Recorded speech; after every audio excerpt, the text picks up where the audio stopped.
like to thank my arms for always being by my side, my legs for always supporting me, my fingers because I can always count on them, Google for giving me answers when I had none, my neck for keeping my head on straight most of the time, the floor for catching me when I fall, and finally the sidewalk for keeping me off the streets.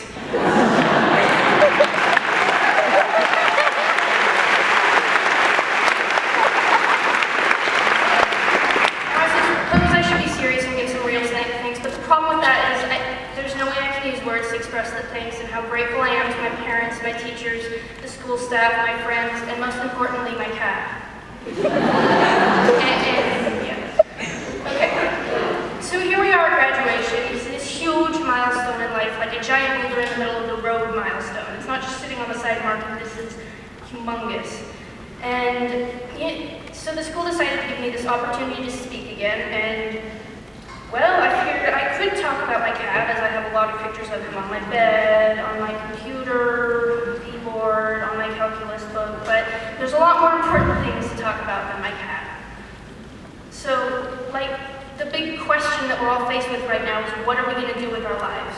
What are we going to do that's worthwhile? All of us students that are going out, what are we going to do? That's the big question. So let me tell you a story about Stanford University. Stanford is one of the top schools in the nation. And being one of the top schools in the nation, I guess they decided they have the right to also grow one of the biggest egos in the nation. After my college visit, I wasn't really that excited about going there because they have this massive pride, and pride is one of those things that kind of rubs me the wrong way. So I kind of took this as a bit of a challenge to be in a light and a dark place, a snarky light and a dark place, but a light nonetheless. Yeah, I'm still a work in progress. So I'm going to read a few essays I sent to Stanford. Now don't start thinking that because this historian wrote these that they're prime examples of college essays. For one, I didn't get in, and two, I kind of had a different purpose when I was writing these. So, the first question they asked is, what is the most significant challenge that society faces today? They give me 50 words to answer that. That's like a paragraph to answer a question as big as that. And that's what I mean by Stanford being a bit on the obnoxious side. But the truth is, when they give you so few words, you have to really work to articulate everything in that small word count. Like if they gave me the word count of War and Peace, I would have just kept going on and on and on. So, it's a relevant thing they gave me so few words. But at the same time, I couldn't figure out how to accurately describe the problem society has with the denial of truth in 50 words, so I chose a different thing to kind of throw in their face. I chose to talk about pride as being a big challenge in society. Anyway, so here's my answer to the most significant challenge that society faces today. My answer was pride, thinking we're gods, thinking we always know best, thinking our individual way of life is superior, not recognizing that we're no better than anyone around us, not seeing starving masses or the girl sitting by herself because we are caught up in our endeavors, good or bad. And really, I just think we tend to focus on ourselves too much. Even the good things, we tend to say, look at what I've done, instead of thinking, look at what God has given me the ability to do. I mean, we're at graduation celebrating all these accomplishments we've done, and things I've done, but what did I really do? What good did I accomplish that wasn't influenced and brought about by God in the first place?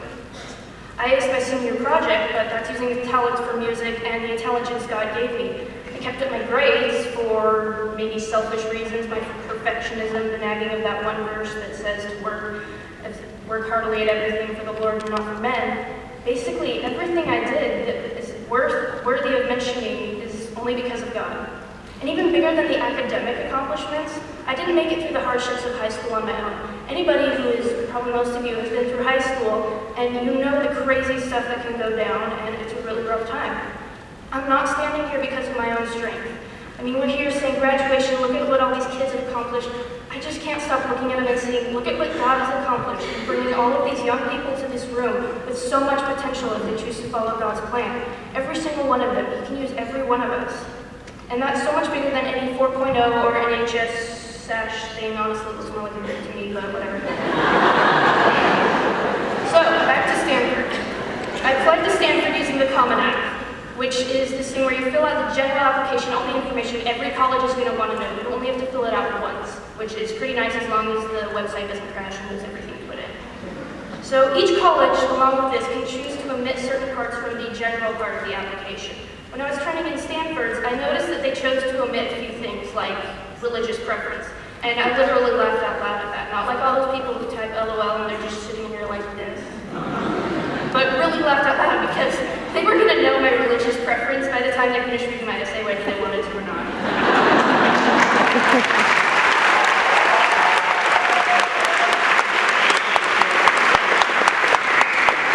So here's another essay I wrote for Stanford. This question was just the questions they asked. Anyways, what matters to you and why? Which is just huge. This time they gave me about 150 to 250 words, which I know from Mrs. Smith's class is about 1 page double space. See, which that proves that you do learn stuff in high school. You always learn something in high school. It's just whether you care about what you learn or not. Anyway, so this is still a huge question to answer in 1 page. What matters to me and why? I basically interpreted that as asking me like what the purpose of life is, which is huge. So my answer to this question was, what is the purpose of life? Through my years, I have come to this answer: to love God and to love people. Those are the two things that matter most to me. At the end of the day, does my intellectual prowess matter, or my percent completion of my current writing project, or my musical ability? But those things are my identity, right? My purpose is to pursue my passions, right? As much as I have the overwhelming desire and given talent and commitment to pursue such things, no. My identity is as an imperfect human, a child of God, someone shown love, the humble sacrifice of considering others more important than yourself, who can continue to do the same things for others. What good is participating in groundbreaking research if I do not love, if I do not have hope in my life?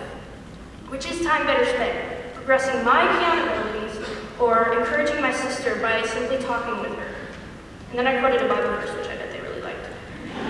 If I speak with the tongues of men and of angels, but do not have love, I have become a noisy gong or a clanging cymbal. If I have the gift of prophecy and know all mysteries and all knowledge, if I have all faith so as to remove mountains, but do not have love, I am nothing.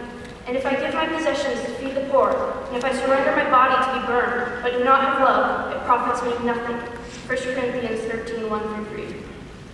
I honestly think I fall in love with those verses more every time I read them. And I don't want to sound all sappy about the power of love, but really think, how many stories have we heard about people reaching the highest goals, becoming the giant, the big CEO of some giant business, or finding the love of their life, or even getting through high school, and they're still missing something. It's because they don't have love. They don't have the love of God. So I could be sitting here. I could have everything in the world. Everything I see is great. I could have every accomplishment, not just some of them, but every single thing that is worthy of recognition. I could be Chuck Norris himself, but without love, it profits me nothing. Nothing. Everything is nothing if I don't have love. So if we're sitting here in uncomfortable metal chairs, or pondering the meaning of life, wondering what all these students are going to do, wondering what we're going to have for dinner, I want to remind you of a few things. I'm only 17. I have next to nothing figured out. Honestly, I really don't. But I'm fairly certain. I haven't learned anything in high school that I'm still going to remember the second I check out of here. It's this, that keeping our eyes on God and loving Him and loving others is what this life is for. Every heartbeat that is keeping you alive right now is another opportunity to love, or to find the love of God if you haven't gotten there yet.